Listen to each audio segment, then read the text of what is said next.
All right, guys. So today we got a lot going on. We got a lot going on the 10th. We're gonna have basically it's like a T square party or what you might call a grand square when we throw in other planets into the mix. Um, and so I'm gonna try my best to tackle this because I think there's just a lot going on, and I think it starts with the fact that we had on the third that full moon, which was over the Capricorn house and this Cancerian house. And so I think these themes are coming up again, but now the moon has moved over here into Libra. And now we got a little bit of a different conversation or a little bit of a different way to handle this same thing that's probably been going on.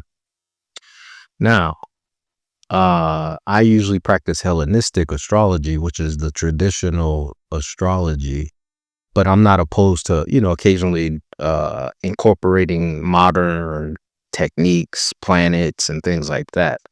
And so from the Hellenistic standpoint, it would just be a T square at the moment. And a T square is when you have an opposition, which is this you got the sun and Mars at 20 degrees, opposed Jupiter at 20 degrees. You also have Venus at 21 degrees, so that would also be included because it's within the 3 degree kind of allowance that would give. And then when you have that opposition and then a planet squaring both of those signs, which in Libra squares Cancer and Capricorn, then you have what you call a T square. And then that point that is making that double square is usually what you might call the apex or the point of usually like how you solve this issue or where you might look to solve this issue. So from the Hellenistic standpoint, this is what I would say is pretty much going on. But if you want to bring in modern planets and what do you call it, asteroids and bodies and other bodies in the sky, well, then you would bring in Chiron over here in Aries. And when you do that, and it's at 22 degrees, it's not quite 20, but it's still within that 3 degree range.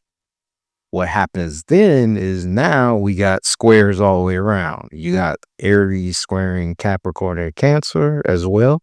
And then you also got Capricorn squaring Aries and the moon. And then you got Cancer squaring Aries and Libra, I should say.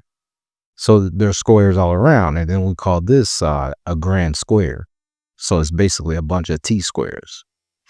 So that's why I also might title this T square party because it's just, a lot going on here. And like I said, I'll try my best to break this down. But yeah, I think there's a lot going on, but I think we can figure this out based off of what happened during the full moon on the 3rd. And so first, I just kind of want to go over like what is a T square and what is it like bringing. Usually it's bringing that tension and conflict. Usually oppositions bring some sort of tension or some sort of, tension where, balance is needed. There's maybe opposing views, there's opposing methods and things like that. And conflict too, which I think is more of a square, the square aspect, where squares bring conflict or a need for action and things like that. And the opposition is usually the nature of Saturn, so Saturn type qualities is slow, delayed, it says like no limitations, restrictions. And then the square is more like that Mars energy, which is action, conflict, challenge, things like that. And so these are the types of things you're gonna see with these T squares, or you might see recurring life tests, like some tests coming back up. And, like I said, we probably already experienced this during the full moon because we had that opposition in the Capricorn and Cancer house, you know.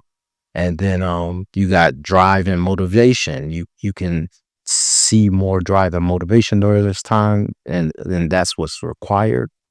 Or there's like a search for compromise because um the tension, like, okay, the tension is not going away, so now we need to figure out a way to make both sides happy and satisfied. Or just, lastly, imbalance, like, maybe you don't solve the issue, so now you have some sort of imbalance. And I think, in order to, like I said, in order to understand this, I think we go back to the third. And on the third, that's when the moon and the sun were opposed to each other. We had the full moon.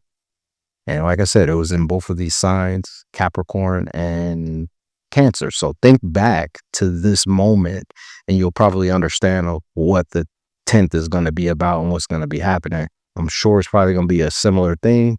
It just might be more intensified or take on a new shape, but it's probably going to be very related. And with this, we have essentially, we have the Capricorn house talking about work, career, public image, status, reputation, authority. And these topics are going against the topics in Cancer, whatever house this is in your chart, which would be the private life, emotional foundation, family, home, sense of security, intuition. Like these things, they're like at odds with each other. And even so, like even when we move those planets to the 10th, like there's still something going on in this area. But now the moon has moved over to Libra. And what I think is going on here is we're saying that, okay, we need to, in order to resolve this, we need to take on some of these Libra moon traits that's going on over here. So like I said, in order to solve that conflict, you're probably gonna look over here to the Libra house. But also I think the Aries house might have something to say too on what the outcome is gonna be. And that's because of Chiron. So I just want to kind of go back over like what are some of these signs and planets, like what are they meaning, like you got Capricorn, which is ambition, discipline, practicality, hard work, responsibility, or long-term planning, achieving success. Like this is what we're talking about here. And then you have an array of planets here, which you got Venus, which is relationships, love, preference, harmony. You got the sun, which is the focus, the light, the energy, the image, the ideal image we're striving for. Mars, effort, conflict. It could be drive, motivation, courage. Mercury, the mind, communication. So all that's in Capricorn. Like there's just a lot of that energy in Capricorn, like a lot of the action, the things that are being done, and like the mind, it's all in Capricorn. But then on the opposite end, you got Cancer that deals with emotion, intuition, caring, protecting the home, the family. And then you have Jupiter trying to find meaning and truth in those matters. It's trying to expand, it's trying to grow, it's trying to be optimistic, abundant, have an abundance mindset in those matters. And then you have the moon over here in Libra. Libra is about balance, relationships, harmony, diplomacy, justice, which Venus rules Libra. So Venus has a say in what's going on in Libra. So Venus is bringing, right now she's in Capricorn, some of that Capricorn energy to the Libra, like that balance. But then you have the moon there too, which is bringing like emotion, nurturing, instincts, habits to that sector. And then if you look across the pond from the moon and from a Libra, you'll see Chiron there.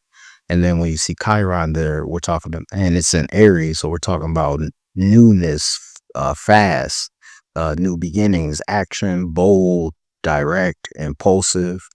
And we're talking about Chiron, wounds, healing, shadow work, empowerment, like those types of things. So what I really think is going on is you're going to be having this conflict between the Capricorn Cancer house, and then you're going to look to that Libra house of the moon, where the moon is, to solve it.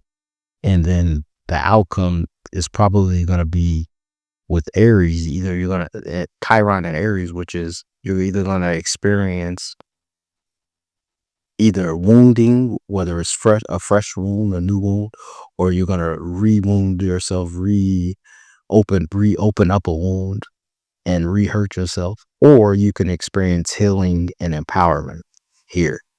So, like I said, the goal or the way out, the way to get through this is probably gonna be looking at that Libra and moon, whatever, and whatever house this rules in your chart. This is probably the area you're going to be able to think about and solve for it. But like I said, with the moon here, you're thinking about tapping into your intuition and emotions, feelings, and things like that. That's also going to help this Jupiter side, or this Cancer side, because the moon rules Cancer. So it's going to bring some of that energy there, but also it's going to receive some energy from Venus, because Venus rules Libra. I know it gets kind of confusing, but yeah, Venus is, since she rules Libra, she's bringing some of that Capricorn energy to the Libra house. So you probably want to think about your business relationships, the way your the relationships you have in the public, the relationships you have at work, um, the beauty of work, the beauty of what's going on with your career or status, and think about that, and then maybe tap into your feelings and emotions, and then this will bring balance to this Cancer house and to this Capricorn house. And I think, like I said, if you do it successfully and you just tap in, you'll end up finding that you'll have a sense of empowerment or healing. Like you'll feel healed, aka Aries and or Chiron and Aries. Um, yeah, like I said, I understand it gets kind of confusing, but I think, for example, if you're Aries, the moon in Libra is your seventh house. So this is in relationships in general. So you want to have more compassion with your relationships with people. If you're if you're a Taurus, this is in your sixth house. Maybe you want to have more compassion and more tap into how you really feel about your work and things like that. If work has been an issue, like maybe you need to tap into seeing how you really feel and balancing your emotions and things like that when it comes to your work or when it comes to your health, because the sixth house also rules health. So there might be a need for a balance in your health in order to solve some of your whatever issues have been coming up for you that, you know, revolve around the Capricorn in the ninth and Cancer in the third. If you're Gemini rising, then that would be the fifth house. Maybe you need to tap into creativity and like really feel like intuitively like uh about your like whatever you're created, like really tap in. um if it's about your children, maybe tap in, or if you're like looking for new romantic partners, or because this deals with romance as well, like you might need to bring more of your heart to the table in order to get what you want around this time. If you're a Cancer rising, this would be in your fourth house. You need to bring more of your heart to family, the home, uh, maybe to yourself in private. Take time for yourself. If you're a Leo, the Leo rising, this is in your third house. Maybe when you're communicating, you need to have more compassion, more be balanced, but at the same time, speak from the heart. If you're a Virgo rising, this is in your second house. So you probably need to have a balanced approach and think about what you really want when it comes to either making money or the things you value, the things that you want. You need to think about the things you really want and really value it, really um not take things for granted. And yeah, like think about the things you really value, not like on a deeper level, not just surface level. um if you're a Libra rising, this is your first house. Maybe you need to come off more, how do I say, maybe you need to have more compassion for yourself, because this is the house of self. So maybe you need to feel more into yourself and be okay and like nurture yourself, because the moon deals with nurturing yourself, and letting yourself know that, it's okay. It's all good. You're doing the best you can, you know. If you're a Scorpio, this is in the 12th house. So you need to probably have some type of a balanced, either meditative practice, spiritual practice, or just rest and like kind of sit with yourself. Your thoughts may be a bit, but just kind of rest and like really tap in with how you really feel, but sit in quiet, kind of isolate yourself from the world a bit in order to tap into whatever problems you're dealing with. Uh, if you're a Sagittarius, that will be your 11th house. So maybe you need to um, spend time with whatever groups or communities you're a part of. Have a heart to heart in those groups and communities, or maybe it's about your goals or dreams in life. You need to think about what it is you really want, what the heart really wants to achieve right now during this time. What is that ideal goal that you really want? And like really sit with it and tap in with that. And then this might help you in whatever problems you're going through. And then if you're a Capricorn rising, this is going to be in your 10th house. Maybe you need to show a little more compassion. If it's about career or work, at work or in your career, to the public. Maybe the public sees you too stern and not, how do I say, not enough emotion. So this might be a time where maybe you need to show a little more emotion to yourself, to the public, or to those who follow you. Um, and then if you're a Aquarius, this is your 9th house. So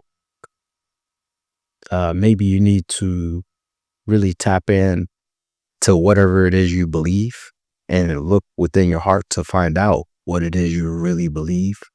Um, and you'll probably gain wisdom around whatever that is to help you with what you're dealing with when it comes to the Capricorn Cancer. And then, last but not least, Pisces. this is in your 8th house. So this might be something really deep. It could be very intimate, something that you really need to tap into. You might need to really tap into your emotions, like deep into your emotions, and be a bit vulnerable in some shape or way. Libra deals with relationships, so it could be within relationships. You need to be more vulnerable in relationships in order to kind of solve whatever the issue that's coming up for you around the full moon and around this time, around the 10th. And yeah, and I think if all you guys do these things, just opening it up, nurturing yourself, uh, you'll probably experience a sense of healing. So I think I think that's all I have to say on it. And yeah, definitely let me know. Um, and that way I can see how, this is impacting us, because I think this energy is going to be with us at least until halfway through January, at least. So the first half of January, yeah, we're really tapping into this Capricorn Cancer house. But thanks anyway. Thanks, guys. I'll see you next time.